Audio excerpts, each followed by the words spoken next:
Meta is becoming more and more creative testing game, but whenever I audit an account, I actually see that the structure either doesn't support high volume testing or it burns a lot of money on those tests because the more you test, the more you have to spend, obviously. So in this video, I will show you the best structure you can implement to support high volume testing without burning through a lot of testing budget. My name is William and I've generated over 70 million in sales for 7 to 9 figure e-commerce brands, and with that being said, let's get straight into the video. So no matter whether you run an ABO or a CBO, without any modifications, both are not optimal for high volume testing. For example, if you run an ABO, obviously you set the budget at the ad set level. Now the more ads you launch and test, the more budget you have to spend, because you have to spend on every single test. Usually you want to be spending 2 to 3x of your desired cost per acquisition to conclude a test. So if you increase your creative volume and let's say test instead of 10 ads, 20 ads per week, you will also need to increase your testing budget. And only some of those tests turn out to be winners. So of course you are finding new winners, but you also waste a lot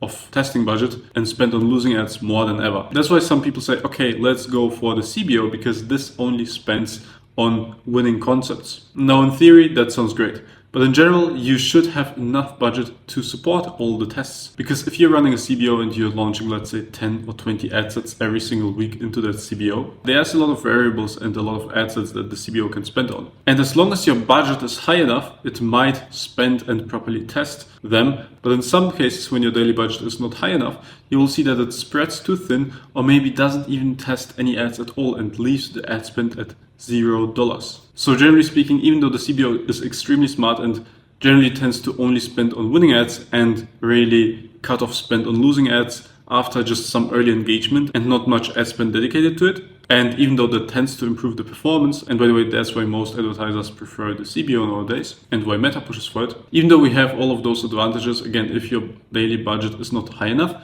to support that many ads that you're launching, you will be restricted in testing volume. Whereas on the other hand, the ABO forces you to spend more budget, to test more ads and to find more winners. Now both are suboptimal, but now I will give you a solution how you can run high volume testing without overspending on testing budget, no matter if you're running an ABO or a CBO. Now, first of all, let's look at the CBO. If you're testing your ads in a CBO and you want to increase the testing volume without spreading too thin, the solution is very simple. Just set up a minimum daily budget on new ad sets. I usually go for $10. On one hand, yes, this forces, of course, some budget to all new tests, but on the other hand, you still don't need to spend 2 to 3x of your desired CPA to test the ad fully, as if you were testing in an ABO. The purpose of the $10 minimum budget is not to test the ad fully, but to just give Facebook early data and to still hand the decision to Facebook whether it will spend more on that ad or not. So you can just launch 10 ad sets at once. You set up a $10 minimum budget per day, and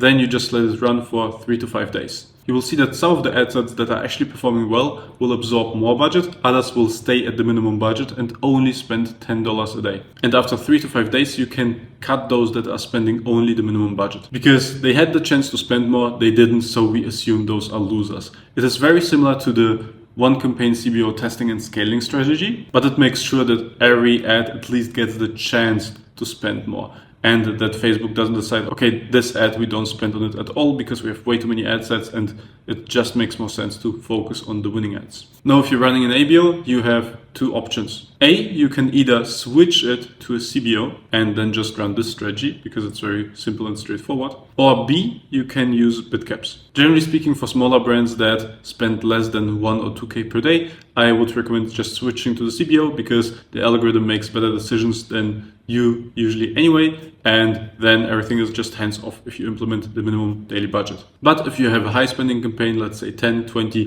30K per day, the switch from ABO to CBO will throw this campaign back into learning phase and it could disrupt your entire business.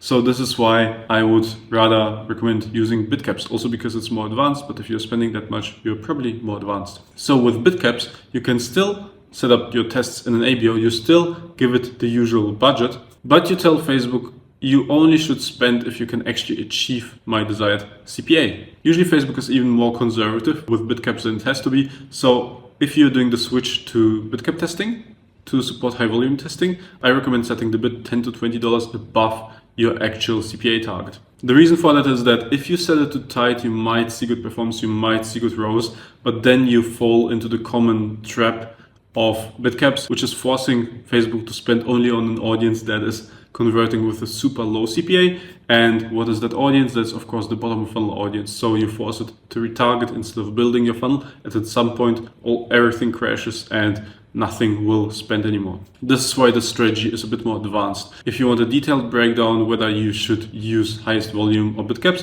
you can also check out the linked video. There I explain it in more detail. But generally speaking, no matter if you run an ABO or a CBO, you can start high volume testing like this. Either implement the minimum daily budget on a CBO or implement a bid cap rather loose on the new ABO tests, and then you can tighten it up if the CPA is still too high. Now with AI, high volume testing became the norm and everyone is just spamming ads, but the big problem is still making ads that will actually hit and convert.